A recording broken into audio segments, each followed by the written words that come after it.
We're going to make some sourdough today. Actually, tomorrow is when it's going to bake. Today is when we're going to get it ready. A lot of people think sourdough is a big deal. It's so much work. It's not a lot of work.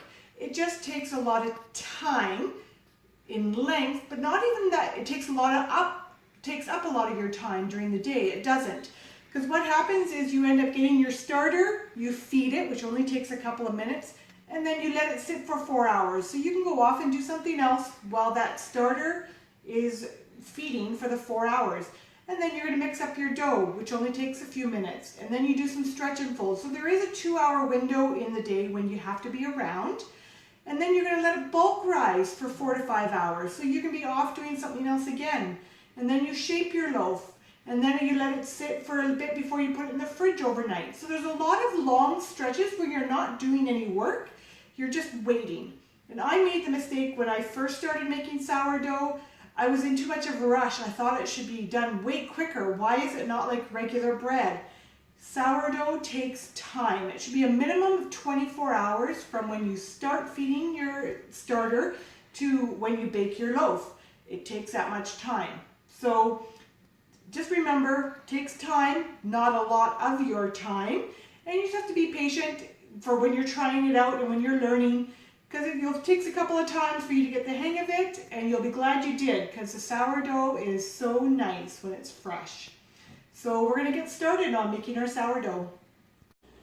We're going to do a bit more in-depth steps with our sourdough. I've had a lot of people asking questions still when they're trying to start out, so I thought I'd just do a bit more detail in my video so that hopefully it'll be a bit clearer to some people who have some questions. I keep my sourdough starter in the fridge because I only make sourdough bread twice a week. So you can keep it in the fridge so that it stays good. If you want to make sourdough every day, keep it on the counter, but then you have to feed it every day. So I've only kept, so I think it was 3 or 4 days ago that I made sourdough. Gonna make it again. So you take your sourdough starter out of the fridge. My sourdough starter is only about 3/4 into the jar here, and you can take a look here. It's a nice, it's thick, but it's a soft consistency, and we are going to feed that now because it's not ready to use because it's not active. So we are going to add in, by weight, you want to have equal parts water and flour. So 70 grams of water, 70 grams of flour, which is equal to 1/3 of a cup of water, very close, and 1/2 cup of flour. So, and I do just enough for a loaf, because otherwise what happens if you feed it with 100 grams, you're always going to have extra starter, and you're always throwing starter away, and I don't want to have to waste that. I just found that the 70 and 70 is the perfect amount to use up for a loaf. So I have my 1/3 of a cup of water. This water was boiled previously because we have chlorine in our water, and apparently chlorine can affect your sourdough. But it's not, I just have it at room temperature here, it's not hot. So I'm just starting by adding in my 1/3 of a cup of water, and I'm going to add in 1/2 cup of flour.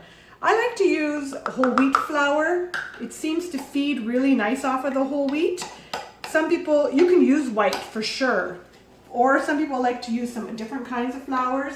Different flours work really well in here as well, but I do like the whole wheat for feeding my dough or my starter.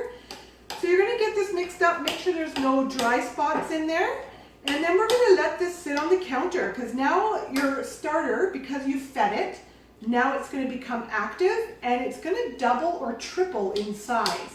So once you've got that all mixed up, it's also, the consistency is still nice and thick.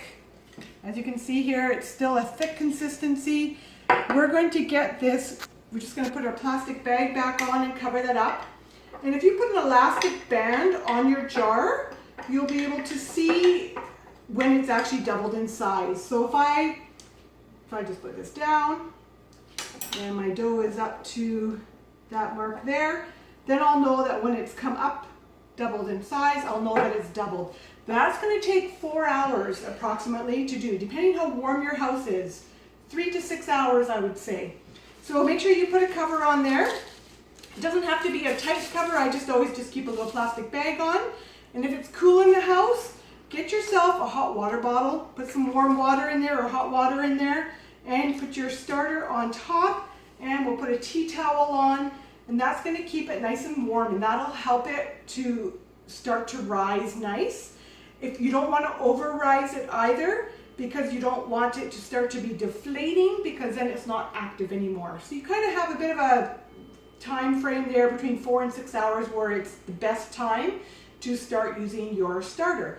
So we're going to leave this for 4 hours, and then we'll take a look at that, and we'll get our bread mixed up once that's ready to go.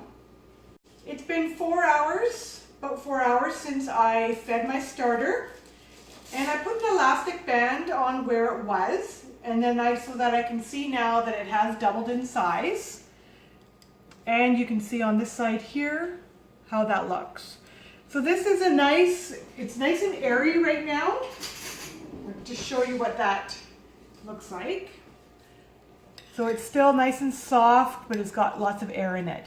So now it's ready to use in our bread. So we're going to get our bread stuff ready, and we'll mix up mix up our dough. If you wait too long, you'll notice that your starter can double or even triple in size, but then at some point it's going to start to deflate. Then it's no longer feeding on your flour and water, and you're going to have to start over again. You want to catch it when it's still in the feeding phase, because then your starter is active. So we're going to, now that we're at that point, we're going to get our dough mixed up. That'll be our next step. So this was just the first part, feeding your starter.